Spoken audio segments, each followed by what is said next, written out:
Are you ready, kids? Aye, aye, Captain! I can't hear you! Oh, really? Seriously, Captain? Okay. Okay, well then, let's try it again. Aye, aye, Captain! Oh! That's right. This month's reviews are about SpongeBob. And I'm gonna get just a bit of help from a friend of mine. And that friend is Daniel. Hello everyone, how are you all doing? And Emoinuyasha, thank you so much for having me on your YouTube channel. It feels great to be here, but I do gotta say seriously real quickly is that I am a little bit nervous because it has been so long. I mean, we've come a long way all the way here to your new channel, and for me to be back here after, I want to say 4 years, and it's crazy how time just flows by and just time needs to slow down. But anyway, now that I got that out of my head and hands, we are here talking about one of the biggest cartoon shows of all time, as this famous yellow sponge is known as Nickelodeon's Mickey Mouse, the one and the only kids who lives in a pineapple under the sea. This is a Nickelodeon show that did a lot to entertain a lot of people in the early 2000s. Years later, we still loved the old episodes of the show. From its writing, homemade peas in a can pie, its quotes that people still like to use. Have you finished those errands? Have you finished those errands? No! This is Patrick! Chocolate! No, the lid. The lid. Oh, please. Look at it! Look at it! Backing up. Its characters, and the surprises they bring in. From its VHSs and DVDs, Broadway musical, 3 movies, and other types of merchandise. There are new Krusty sponge napkins! We got SpongeBob drinking straws, coasters, bibs, and me personal favorite, SpongeBob ice cubes! You can see this show everywhere you look. How did this all happen? Well, it actually dates back 36 years ago in Dana Point, California. From humble beginnings, in 1986, this guy, Stephen McDonnell Hillenburg, who worked in the Orange County Marine Institute, then went on to graduate school for animation. Later, Rocko's Modern Life creator Joe Murray looked at Hillenburg's films leading up for Hillenburg to direct on Rocko. One of the Rocko's Modern Life writers, named Martin Olson, saw a comic that Hillenburg made. It's called the Intertidal Zone, and it's basically to teach about tide pools. It started me thinking, if I'm going to do a show, I would do it about these invertebrates and these crazy animals that exist in the ocean. Originally, his main character for the show was going to be a round, realistic sea sponge. And I was still looking for that kind of squeaky, clean nerd, and I drew a square sponge, like a sink sponge, which isn't a real sponge. Those are actually fake. You know, they're cellulose. But it looked so funny, and it seemed to fit the personality I was looking for. The name of the show was originally going to be called SpongeBoy Ahoy, but it was discovered that the name was already in use, so Hillenburg settled on SpongeBob, assembled people to work on the show, pitched it to Nickelodeon producers, and after some complications, which involves a side character that we'll get to later, eventually this, which would be known as the very first episode, Help Wanted, was born, where we also heard SpongeBob's catchphrase, I'm ready! and the rest was history. The show takes place in an underwater town called Bikini Bottom, which perhaps is located in a coral reef called Bikini Atoll. A place where nuclear tests took place in the 1940s and 50s. That would explain how the inhabitants of Bikini Bottom were affected by nuclear fallout, making them mutants of some kind. That's right. Thank you, Matthew Santoro, for that mini SpongeBob Bikini Bottom theory. So, of course, the star of the show is, well, as the show title says, SpongeBob Squarepants, and an adult character who... I don't want to grow up! I want cookies! And milky! yeah, acts like a child. Though in later episodes of the series, it gets to a point where he gets flanderized, where his childish behavior does get more annoying and kind of psychotic. Hey, buddy! What? What do you want? I broke my left box! Now we can be best buddies and do everything together. Forever! But that's in some modern episodes of the show, luckily. Fans of earlier episodes consider SpongeBob a kid at heart who likes to have fun. And his famous laugh at times, believe it or not, is pretty simple, as his voice actor Tom Kenny explains it. Step 1, make a noise like a smoke detector low on batteries. And while you're doing that, you just move your hand up and down on your neck and rattle it around, you know? He loves many things, including his friends, his pineapple under the sea that he and his pet snail Gary lives in, jellyfishing, karate, and his job making Krabby Patties at the Krusty Krab restaurant.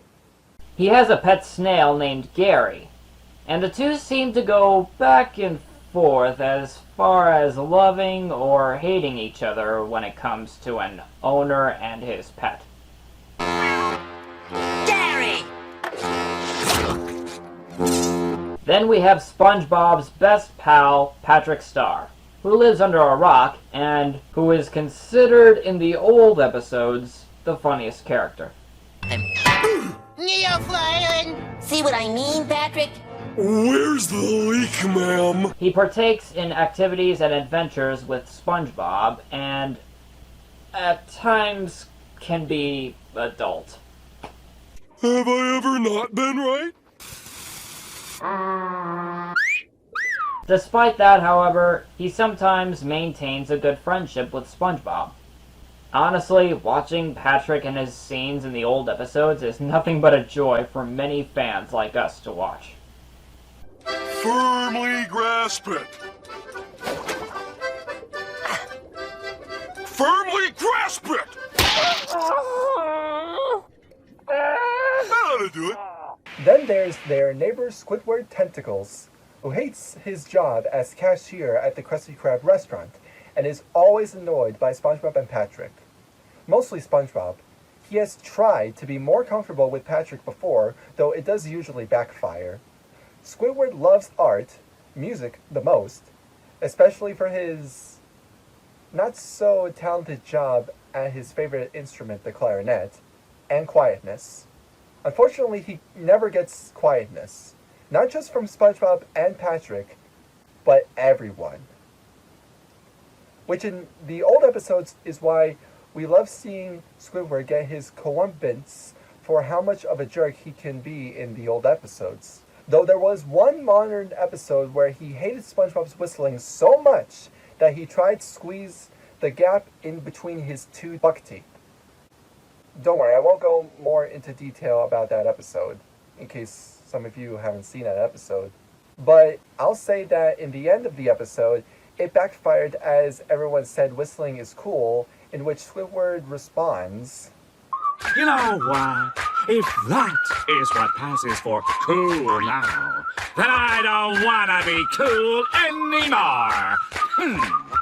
Another example is in an old classic SpongeBob episode where the audience at the Krusty Krab applaud for SpongeBob's simple sweeping, but booed Squidward's dance performance, and he responds, You bottom feeders! You don't even know talent! like, what the Just take it easy there, Squidward. As you, SpongeBob, Patrick, the members of the Bikini Bottom, and the reality world, we're not in a normal world anyway. Maybe that's Squidward's problem. When he sees something abnormal, his emotions can depend. Guess what he really needs to see are crazy stuff like these. Okay, that was 185 gems. That is not funny. Yes, it is. No, it's not. I think it is. Me too. LOL. Shut up.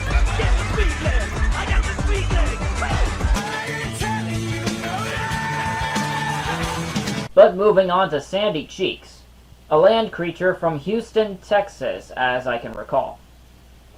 But since she's from Texas, trust me, you do not want to get on her bad side. Don't you dare take the name of Texas in vain! Because that squirrel has strength, knows karate, and is a smart scientist. She also likes to be kind of a voice of reason whenever some adults either aren't around or fail to get SpongeBob to understand some things. Because she's a land squirrel, though, whenever she's underwater and not in her airlock tree dome, wearing a bikini, she wears a diving suit with an air helmet with a pink flower. The Krusty Krab is a restaurant where SpongeBob and Squidward work, run by their boss, who is also owner and founder of the place, Mr. Eugene Krabs. His shtick is, well, money. Almost nothing but money, money, money. Now yes, he does care for his restaurant, he's kind for his employees, mostly his fry cook SpongeBob, his anchor home, his daughter, which we'll talk about a little bit later on, and another thing that would lead to another character, which, like Mr. Krabs' daughter, we'll talk about him later on. There are times when tends to go to any length to earn himself money in any way, including one classic SpongeBob episode where he tried taking jelly from all jellyfish, and one pointless modern episode where he considered firing SpongeBob, and for why? Turns out that I'll save a whole nickel if I cut your salary. Completely. Yup. Of all reasons even you viewers at home can think of, they chose a lazy reason. A frickin' nickel. Oh, but then there's this one scene in another classic SpongeBob episode. 49.08? That's a penny short! Oh, no, not a penny. Help somebody! So yeah, he's not too perfect of a character, but when you ignore the modern episodes, he's not too bad of a character either, as he's also the other adult other than Squidward in the series, except there are times, just like Sandy, he also tries to be a voice of reason. Also, because the Krusty Krab is home to Bikini Bottom's famous burger, the Krabby Patty, he and SpongeBob try to protect the Krabby Patty secret recipe formula at all costs, mostly from Mr. Krabs' arch nemesis and sometimes antagonist of the show, Plankton! Or what's Plankton's real full name? Sheldon J. Plankton! Sheldon J. oh. Did you hear that? Someone's at my door. Come on, we'll see who it is.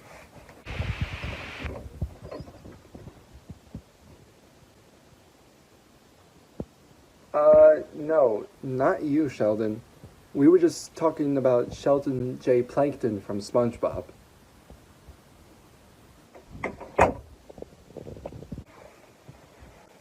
Okay, we're good. Plankton is based on a specific plankton called a copepod. He lives at his wannabe restaurant, which he calls the Chum Bucket, with his computer wife Karen, who at times is smarter than him. What you need to do is surround yourself with muscular, tough guys who will do whatever you say. I like the sound of that. To a point where he tries to twist it into his idea and make himself more of a genius. To get to the SpongeBob, you must show him compassion and understanding. Then he'll give you what you want. Will you be quiet? I'm thinking. I've got it. To get to the SpongeBob, I'll show him compassion and understanding. Then he'll give me what I want. From what one episode of the show explained, Plankton and Krabs used to be best friends at birth. Then later in childhood, when the only place to get a burger, Stinky Burgers, shut down, They tried to make a burger themselves, but then one bad bite from one version of Old Man Jenkins, and a not giving a crap comment from Plankton.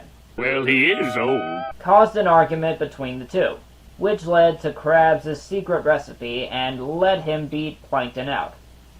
Since then, Plankton has been trying non-stop to steal that recipe and have it only for himself. Shut down the Krusty Krab, or anything to take Mr. Krabs down. Though at times, when not thinking of taking down Mr. Krabs, he then tries to do some other cruel plans to be ruler of Bikini Bottom, or the entire sea itself. Though the plans do backfire, which is why...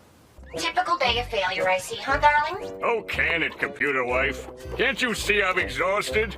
Yeah, that sounds about right. Other characters in the show include SpongeBob's parents, Harold and Margaret, SpongeBob and Patrick's favorite superheroes, Mermaid Man and Barnacle Boy, the Flying Dutchman, sometimes Fred, Choo-choo. My leg! President of the SpongeBob SquarePants fan club, Patchy the Pirate, also played by Tom Kenny, and his parrot friend Potty, Larry the Lobster, Mr. Krabs' whale daughter Pearl, and most importantly, SpongeBob's driving teacher, Mrs. Puff. Now, Mrs. Puff is very important, and for good reason.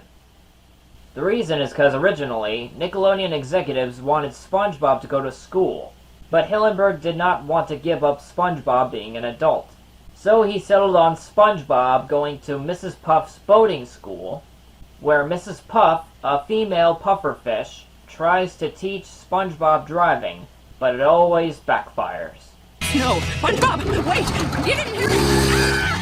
It's too late! SpongeBob! So had it not been for the creation of Mrs. Puff, the show would have never been a thing, really. Now, sometimes, not all of them, but SpongeBob, either by himself or with whoever, does go on crazy adventures. But at times, any other characters can be mentioned when they're not around. Sandy, I'm willing to sacrifice any of my time that I haven't already sold to Mr. Krabs to you.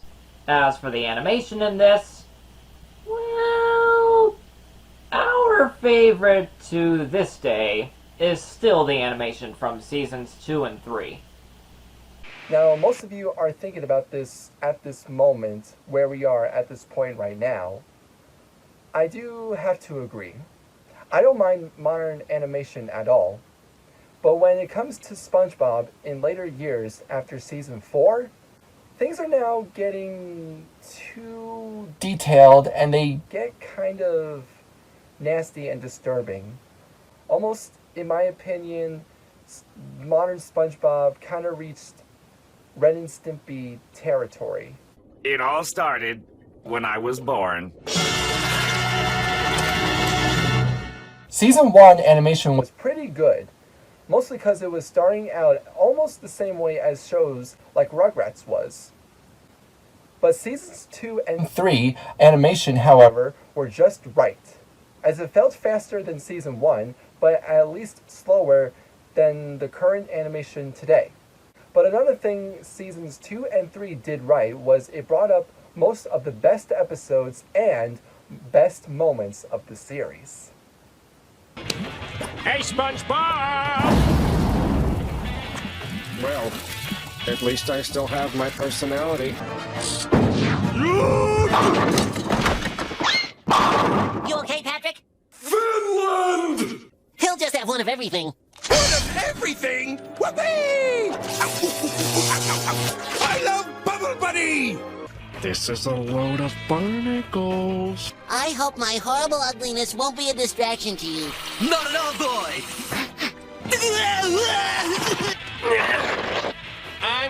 I'm ready. Kids, he made me experience high tide! Oh! There was also a couple of guest celebrities featured in the show, too. Oh, you are absolutely right. And you can all thank your lucky stars that I have a very active imagination. I think you'll find working at the Krabby on Mondays to be both a learning experience. Oh, this song reminds Grandma of her days as a riveter. Hungry? I've been asleep for 79 years, which means my last meal was 79 years ago. I am the Lord Royal Highness, but my friends call me LRH. Am I expected to believe this creature is royal fry cook material? Scurvy! Scurvy! We got scurvy! Scurvy! The world's biggest, fastest, longest, gnarliest. Oh, probably one of the many perfumes that we sell here at Grandma's Apron. I promise the snails will be happy. Esmeralda! Now, since 2018, after Steven Hillenburg passed away at age 57, Vincent Waller and Mark Cesarelli? I don't know if I'm pronouncing it right, but oh well. Have been promoted as showrunners for the time being. Since its premiere 23 years ago, it's still continuing to this day. As CEO of Paramount and Nickelodeon, Brian Robbins vowed to keep this show in production for as long as the Nickelodeon network exists. Not sure if that's a good strategy, really. But no matter what, as adults, we'll still be looking at seasons 1, 2, 3, and maybe a bit of later episodes of one of the biggest cartoons since the very end of the 90s. But if you think Dan and I are done talking about SpongeBob yet, think again. That's right, because we ask you, the viewers, hope that you hop over to my YouTube channel where we take a look at SpongeBob's very first movie from 2004. So with that all being said, Emoinuyasha, thank you so much for having me on your YouTube channel.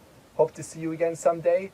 And to you, SpongeBob, it's all thanks to you! Those SpongeBob reviews have just begun. Later!